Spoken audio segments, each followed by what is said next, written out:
call this meeting of the IT Committee to order.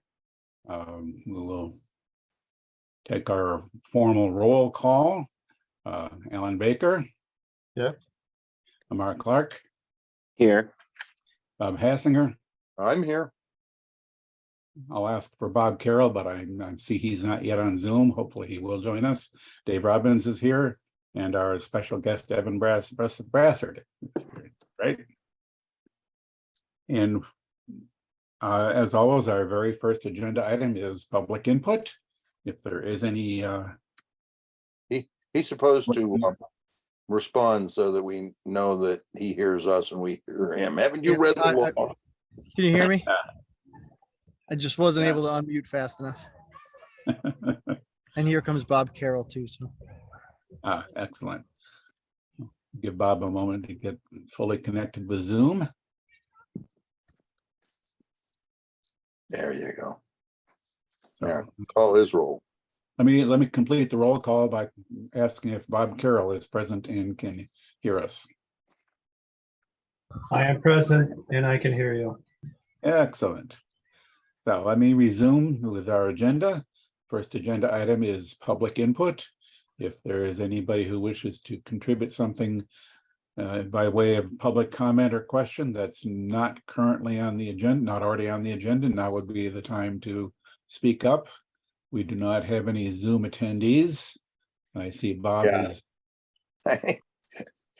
This is the easiest way. I just noticed the last day or two, I'm having trouble with the agenda center on the website. I go in there and I was able to click and get it to get to where I could say, don't show me anything, and then scroll down and find the board I wanted. And right now I can't make that work. So.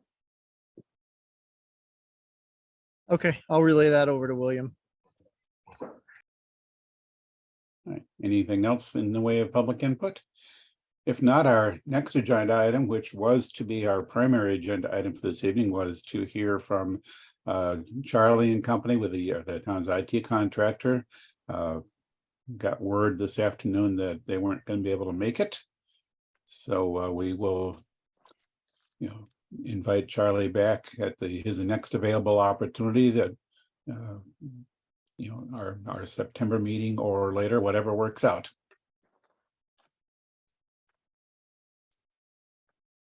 Moving on then with our agenda, the next agenda item I have is an update from our town administrator. So what news does Evan have for us? All right, thanks, Dave. So I'm coming to you live from a baseball game. So if you hear noise in the background, that's what that is. We've been really heavily involved in, and I've mentioned this a number of times, our Office 365 switchover. We were finally able to rectify the situation we had with the having the two domains. And so we've been working on that in earnest. That will be done by the end of August. We've started all the data migration from Google over into 365, and there are select people like myself that are only running on the 365 platform just to work out some kinks. We did have a few interesting glitches where once we started the cutover or the data migration, certain people in the organization could not receive emails from certain other people in the organization, which has made for a real fun week at work, trying to figure out who got notified of what.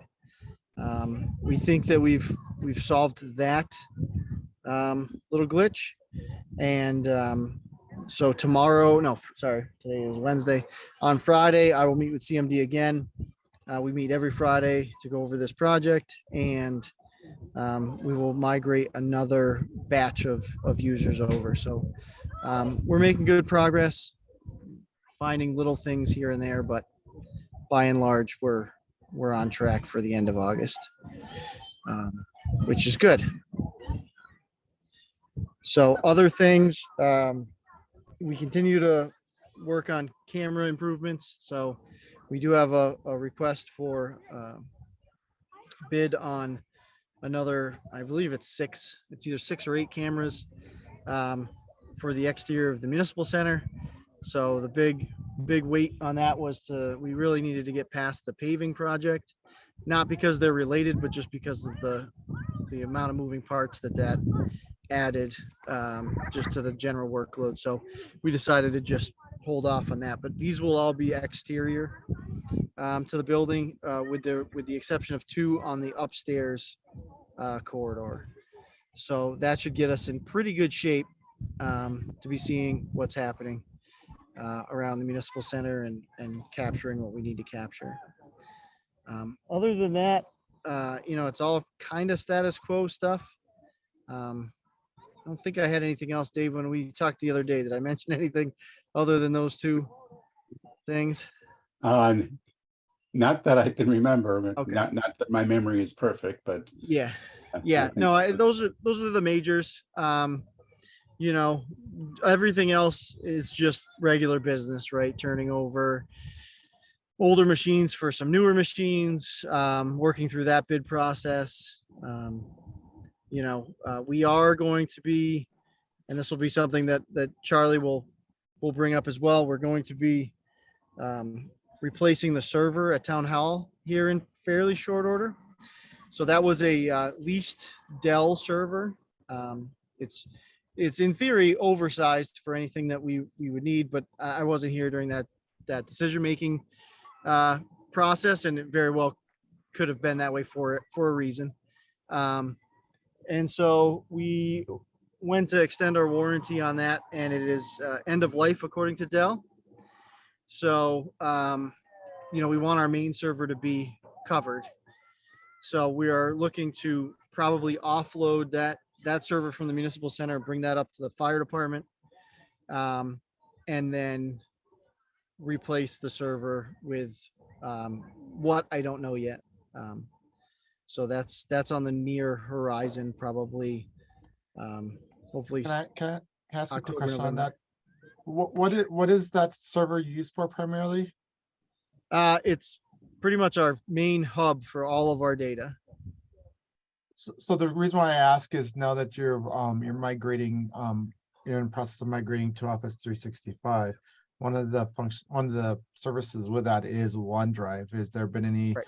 consideration or evaluation for migrating at least some data to OneDrive? So we will be migrating all the data to OneDrive, but we would like to be able to keep local access as well, just for belt and suspenders type of approach.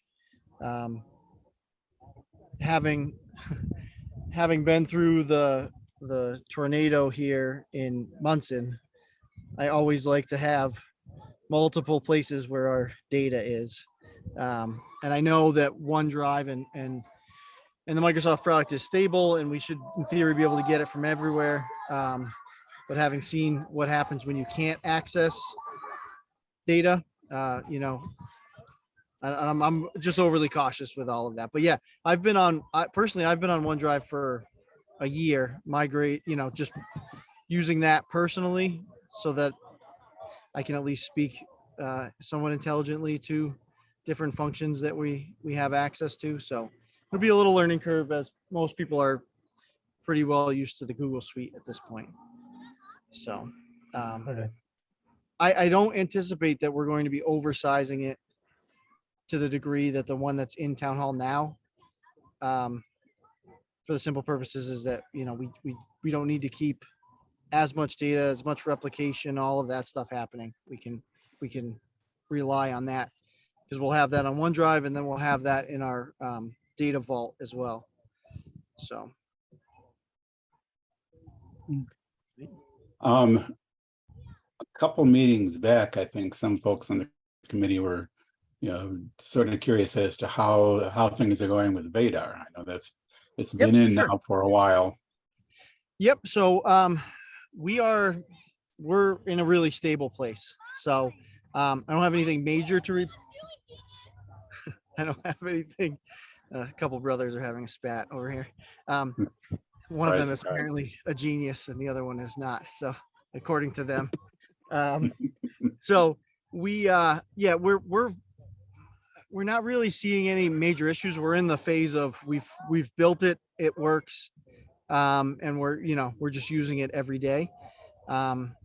We have had a change in the school department in their finance team with their leadership, and so that has led to some changes. I think they'll be for the better. Their simplification of their chart and a reintegration into our setup, which ultimately actually will save both town and schools a lot of work. But otherwise, yeah, we're well past the phase where every day we were running into some new hiccup or this account didn't transfer over or any of that. I think we only have one open ticket with Vadar currently. And it's just one account that we weren't able to get to do what we wanted it to do. So they're going to build it for us on the back end. And yeah, we'll go from there. But yeah, otherwise we're in great shape with Vadar. Very happy with the switch and it works. And just thinking ahead for some things that we're going to be looking at down the line somewhere, we've been, I know you and I have been talking a new clicker system for town meeting. I have some updates on that too, if you'd like.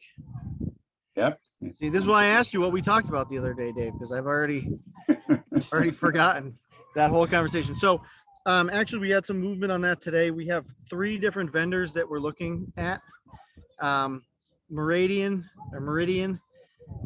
is our current hypothetical front runner, only because we've been talking to other municipalities that run that.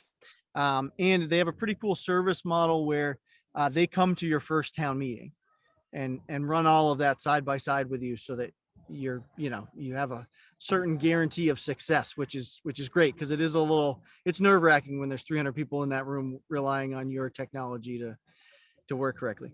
There's another company called OTI. We do have a request out for them. They're going to give us a few dates to put together a Zoom meeting where they'll do a demo for us. Meridian will also do a demo. And then there's a third company that I actually can't remember top of mind. Williams reached out to them. It seems very much like they are similar to ARS Pro, which we've not had the best of luck with recently. And I think we'll look to migrate away. The nice thing that we got a quote from Meridian already. They're well under our budget. And then the neat thing is that they'll take their clickers and instead of having 6 buttons with only 2 having functionality, they actually cover all the rest of the buttons, leave you with just your yes, no vote buttons, and then physically brand it for the town. So it would say, town of Grafton remote. It's a nice setup. Yeah. So we're open to any of them. I do have a spreadsheet from Mass Moderators that is all of the different companies. And there's pretty much just the big 3 at this point. Actually, I couldn't find anybody that was running ARS Pro still, which is interesting. Yeah. Should the clickers have an option for voting present, vote? I'm voting, but I'm not saying yes or no. I have a fairly strong opinion on that. Go ahead, Dave. You give your opinion before I answer. My strong opinion is the only voting options should be yes and no. If you choose not to vote, you just don't click the button. A third option for either abstain or present would be meaningful if every attendee was required to cast a vote. But as it is, the rules are you count the yes votes and the no votes. No other votes are interesting from a vote counting point of view. Except if you're trying to figure out what the number is for 50% or 2/3. No, all you count are the yeses and the nos. Yeah, I think maybe that's the moderator, but we haven't had it before. I just saying what. Yeah, you might recall, some of you, that in the first couple of years when we were running the clicker system, we gave people 1 for yes, 2 for no, and 3 for abstain. And we always saw a few people punching 3 for abstain. But my understanding of how town meeting votes are to be counted are the yays and nays. No other vote is relevant to counting the vote or determining the quantum of vote. Oh, I don't remember that reading town meeting time. I mean, it didn't say don't do it, but it didn't say you can't, it just didn't say anything. I mean, you could give people 10 options, only two yes and no are going to count towards determining the result of the vote. Yeah, it narrows down they accidentally pushed the wrong button when they meant to push the button. Didn't get their vote in the way they wanted. Anyway, we need a system that works and allows for enough votes for whatever, Yeah, no. will it be able to handle the gym when we have to go up there and that sort of thing. Yep. Yes. And it looks like their radio connection distances is adequate for what we do. But that's another part of the deeper dive into the demo process. Yeah, there are a lot of details, as some of us well know, and I certainly put in a lot of time understanding a lot of the gory details about how the ARS Pro system worked, warts and all. Yeah. And I'll be very interested in seeing what these new systems have to offer and how they compare with one another. Yeah. Yeah. So that's coming up. It's in the Yeah. works. Hopefully, in the month of August, we will have seen the majority of them and have an idea. And the other topic that we've sort of teed up for work probably somewhat later this year is updating IT policies, both Yes. updating the existing policies and creating new policies as needed. We've talked about that off and on in the IT committee over the years, but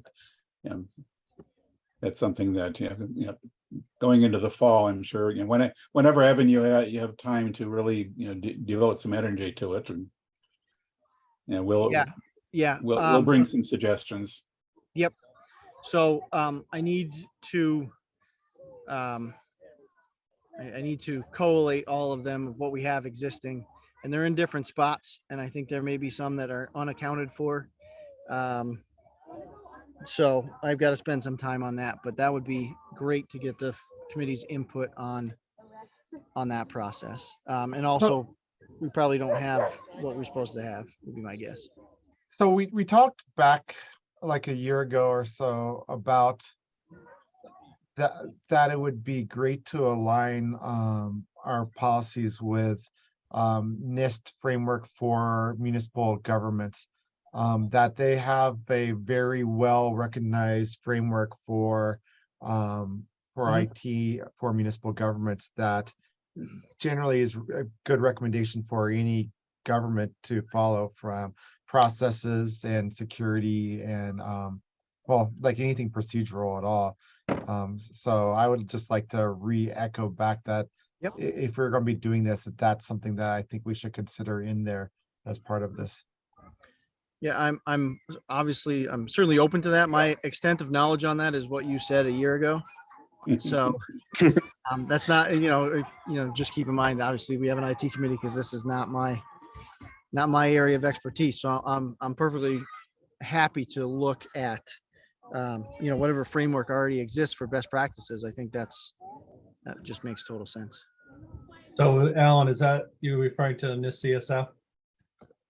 Yeah, so they have one specifically for municipal governments that has been catered for that. I'd have to, I'm not at home. It's on my home computer that I had pulled all the information before, but it's basically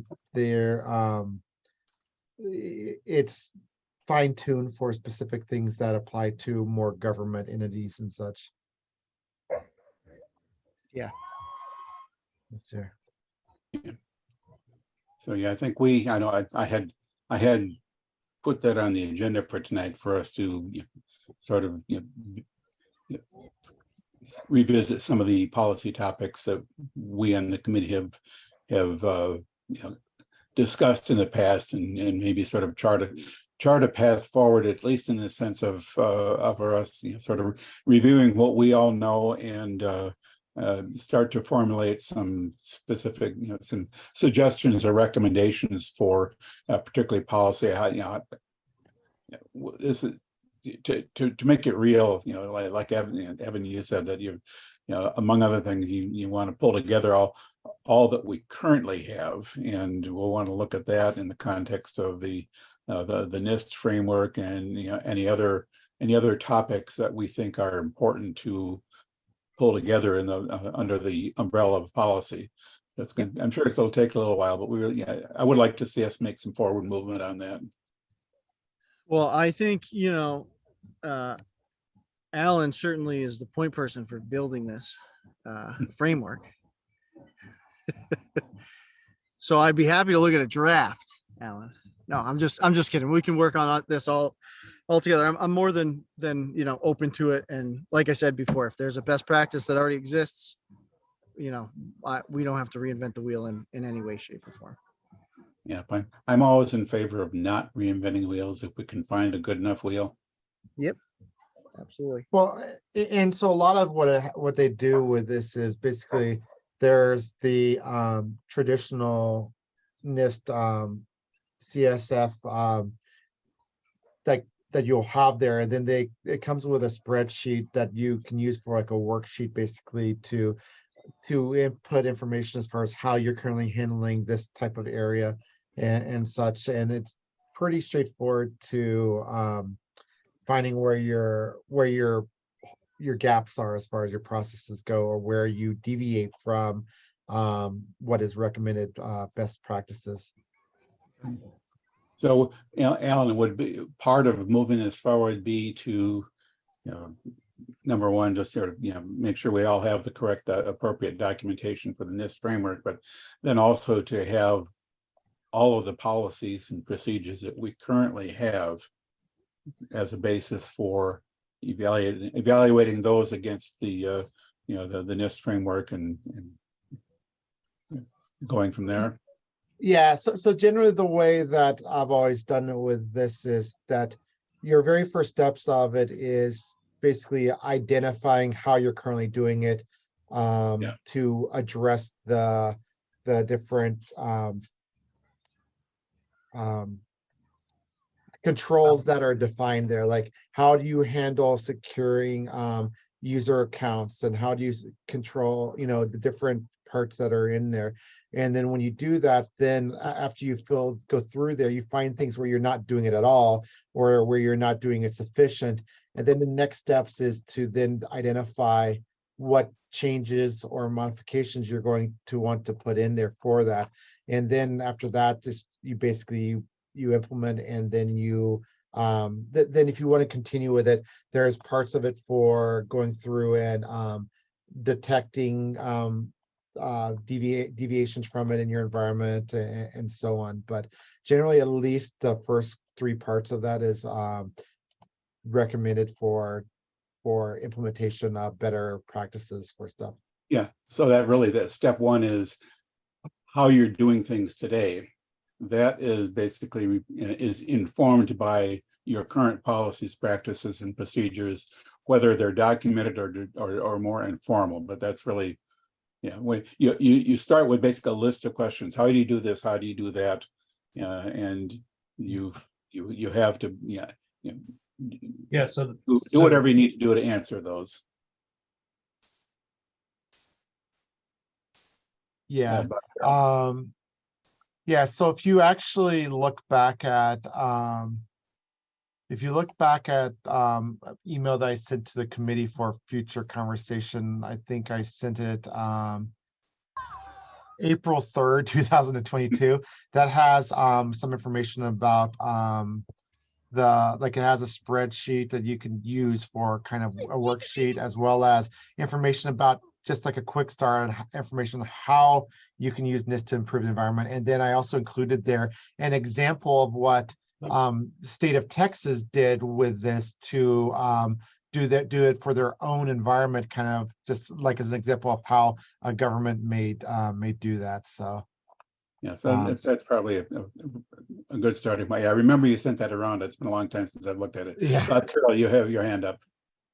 Yes, sir. So usually the way it goes is the assessment, right, of the current state. And then usually there's some data collection about, aspirations, like where you want to be, because we're not processing transactions for securities, financial, all that. And it gets very expensive very quickly to be very high on the maturity, right, on all the categories. So it's, looking at, okay, where do we want to be on all this? And then looking at the gap and then figuring out your plan from there. And the second point is, I know Charlie and Mark have done this before. I've worked with them, having done it. So they've got all this stuff.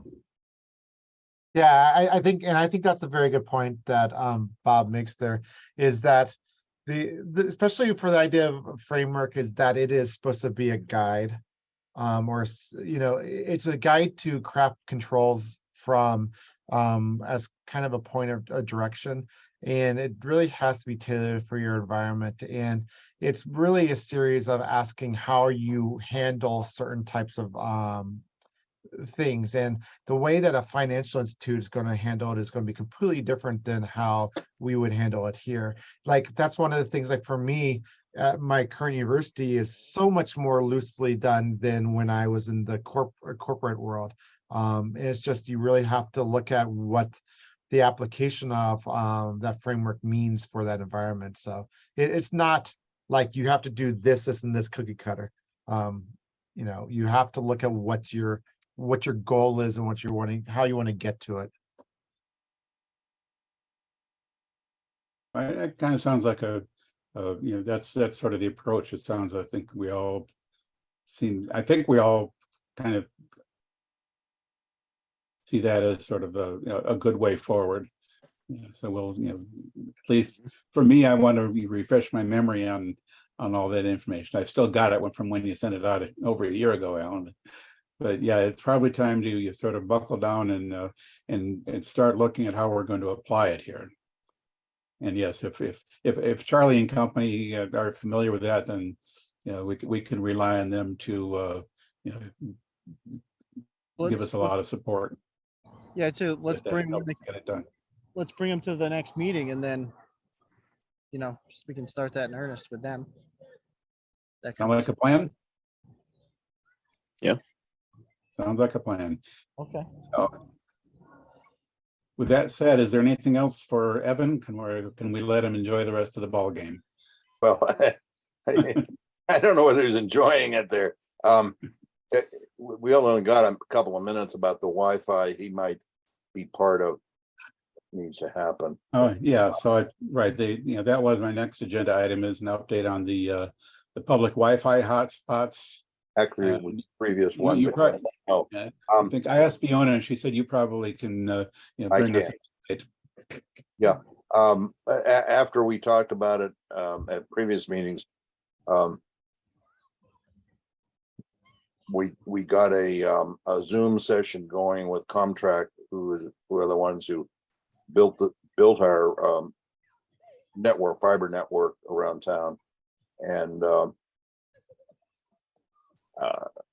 that went really very well.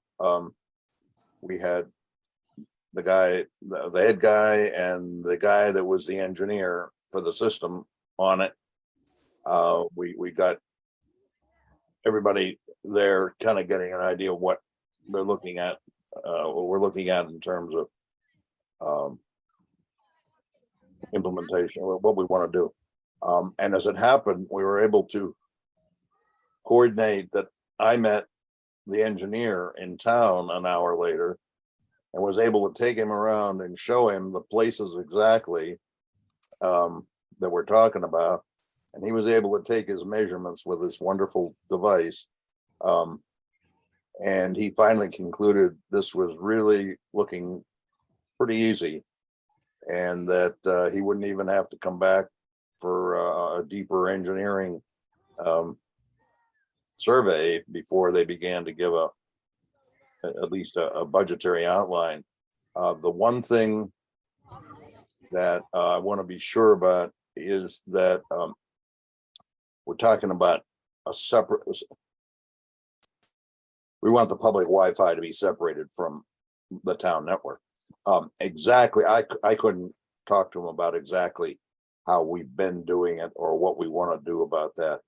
And at some point, we've got to get them hooked up with whichever of our people, I don't know, service if it is, who know, or maybe you folks know the buzzwords you want as to exactly how much you want to separate it. It may be that we can, I was amazed, it may be that we may be able to serve Whitney Park from the fire station. Apparently the radio gear, the Wi-Fi gear can reach out from that distance, and then we'd be, the point being, using one of the fibers, one of the dozen fibers that go in there, if that's not an issue security wise. That would save a good bit of headaches. How to get back behind the church in the playground in the Perry-Hill, that's going to take a little looking at. But otherwise, I just wanted to be sure that we are covering, that we're going to get the right people to talk to one another about that part at the right place. But it looks like we could go ahead.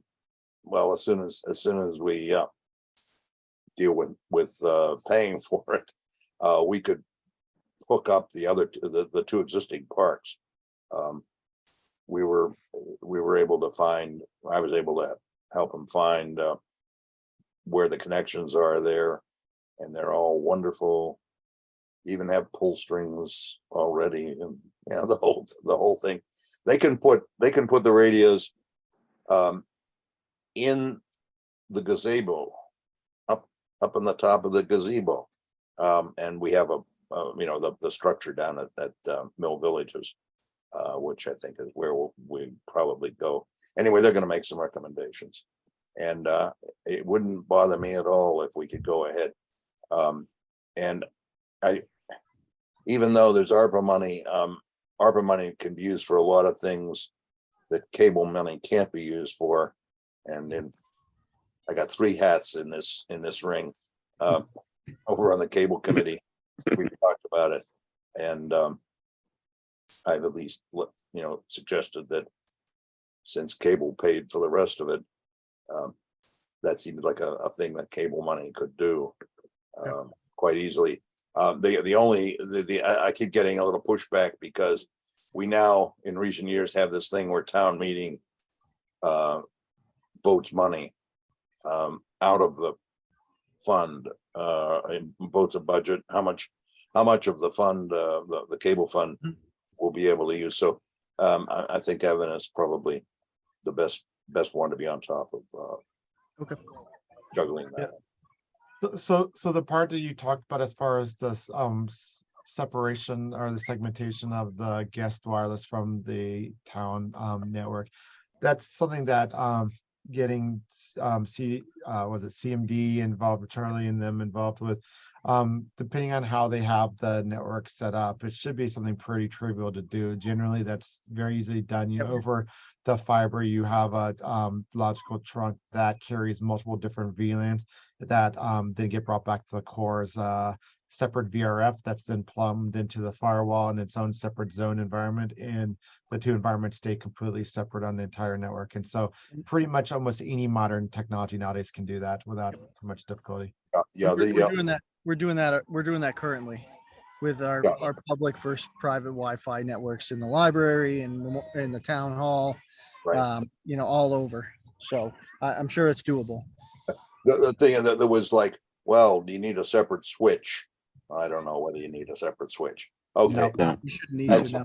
that's what I wanted to hear, but I wanted somebody who's put in separate switches or decided about separate switches. But As long as the switch costs more than $50, it should be able to handle it. say again. If it was more than $50, it'll do it. And we're in good shape with our switches. So Okay. Yeah. Okay. That's great. I mean, if I don't see her, you can tell, Fiona, we're even better than when I reported back from our tour.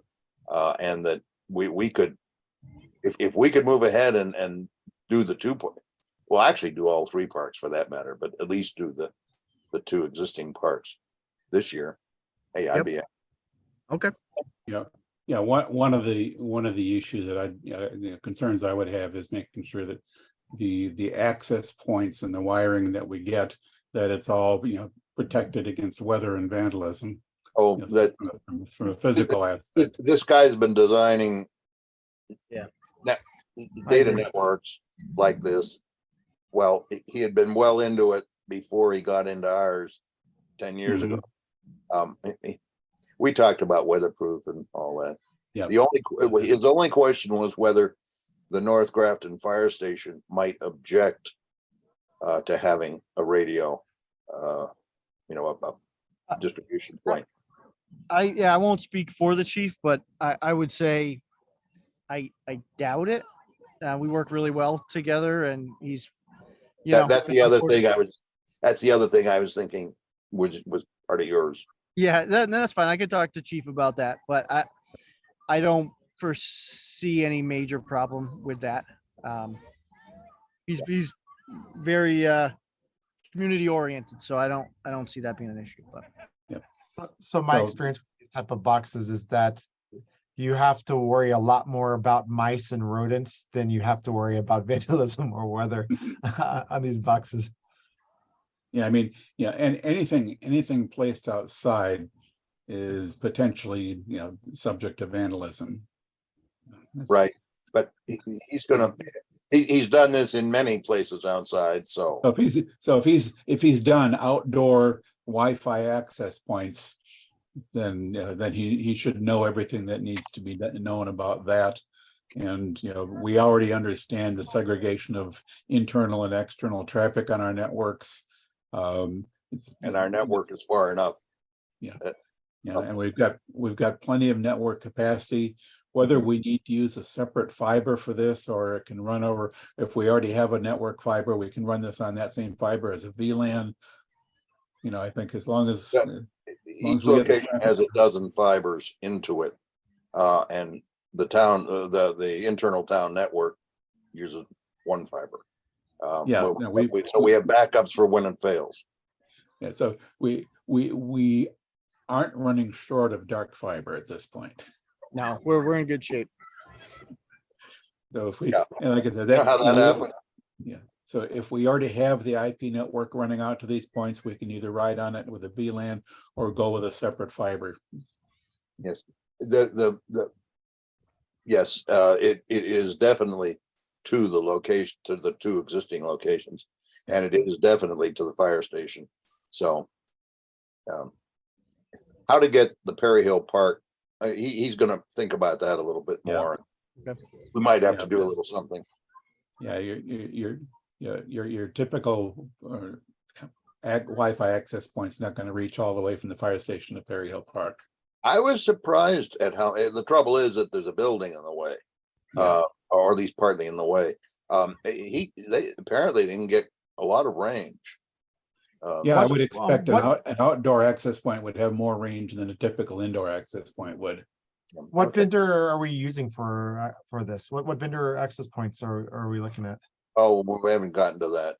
Okay, This is contract is going to come back with some recommendations and we'll do something. I've I don't think there's even a bidding requirement because this is like a state it's even a continuation of the old state contract. So it's all pretty much. yeah, Alan, we're all everywhere else. We're Ubiquity. okay. So Ubiquity is generally okay for outside stuff. Most of the mainstream external access points are pretty good. I prefer Aruba for outside access points, but Ubiquity is not horrible. So Well, that's good because I switched everything over to Ubiquity. So it'd be bad if you were all horrible.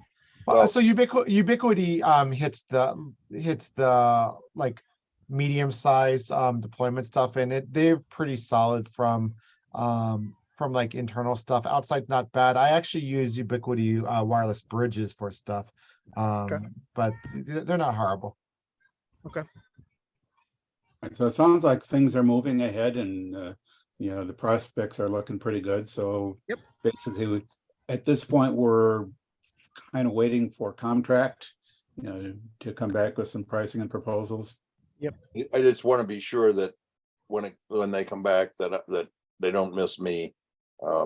We have, 2 or 3 different people in the Yep. loop. Yep. Absolutely. And Fiona's looped me in a bit of up to date, so I can backtrack with her too. All Okay. right. Are we good on that for tonight? Anything else for Evan? I need to know so I can put in the minutes which brother was the genius and which one was the idiot. Apparently, from what I can tell, Jacob's the idiot. In case you're Oh, wondering. okay. Oh, okay, thanks. They came back through still arguing. They'll be able to check the video recording, on Yeah. All right. Well, gentlemen, thank you very much for having me, and And thank you for taking the time. Thanks, Evan. okay. Yeah, thanks. All right, we'll talk soon, and hopefully it's the next meeting that Charlie's at, and I'll be back for that one too if he's here. Great. All right, thank you. Have Thank a good you. night. Enjoy the rest of your evening, Evan. I will. boy, Zooming, the state letting us Zoom is really great. It is. I'm Yes. not so sure about this legislation that says that every meeting must be Zoomed. We'll see about that one. We will. Something All right, along that line gentlemen. is going to be coming. Okay, gentlemen, I'll talk Right, to you Evan. later. Thank Yep. you. All righty. Moving on to the agenda. Well, we already covered the IT policy suggestions. I had that as a separate agenda item.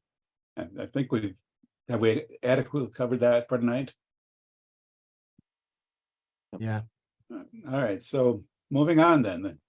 The next agenda item is committee reorganization. That's something we're supposed to do after July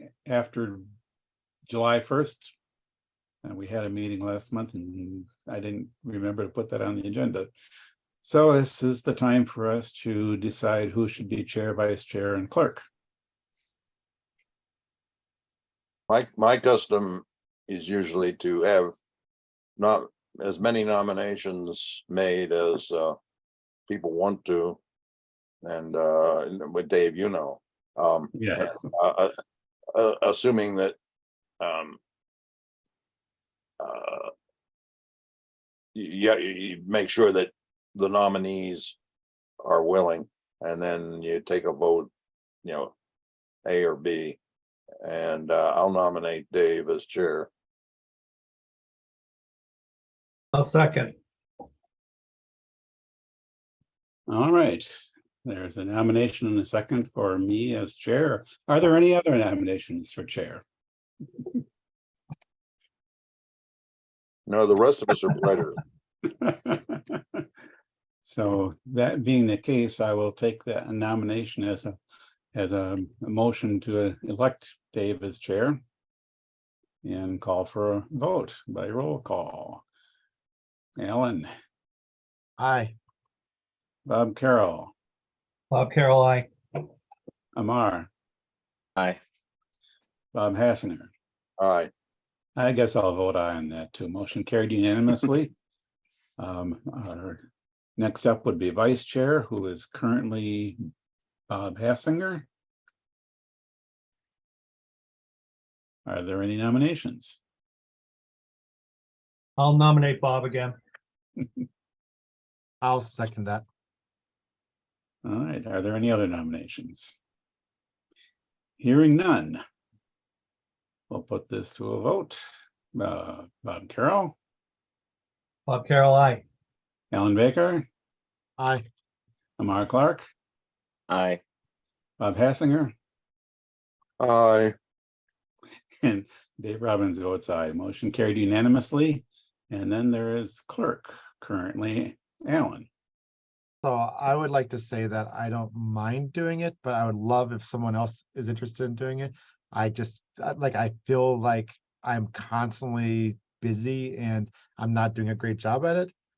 If no one's interested, I don't mind continuing to do it, but I'm totally okay if someone else is interested. I think you're doing a perfectly fine job. Yeah, I've been happy. Better than some, Yeah, I know that. certainly better than I would. Alan's, Alan, your work obligations have at times made it a little bit difficult to get the minutes done in as timely a fashion as we theoretically are supposed to do, but it's been perfectly adequate as far as I'm concerned. Well, then I you- just, and I mean, then- I'll throw it out there that if someone is interested, I no hard feelings, I'm totally on board. And if not, then I'll continue taking the punishment. I'm fine Alright, with that well, too. So nominated. Is anybody else willing to express interest in it? Hearing none. I made the nomination. I think I Bob has second. nominated Alan, and then if you just heard it seconded, and if there are no other nominations, hearing none. Put this to a vote. Alan, Aye. Bob Carroll, Bob Carroll, I. Amar, Aye. Bob Hassinger, Aye.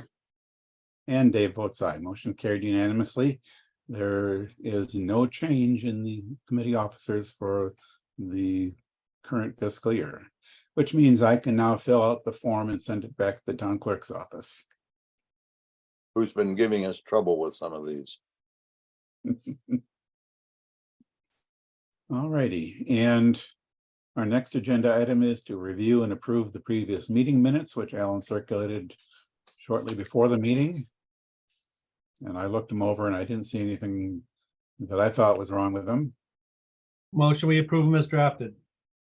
Second, Moved and seconded, the minutes be approved as drafted. Any discussion of the motion?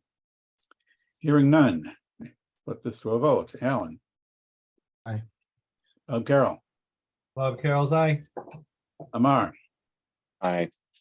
Bob Hassinger, aye. and Dave votes aye. Motion carried unanimously.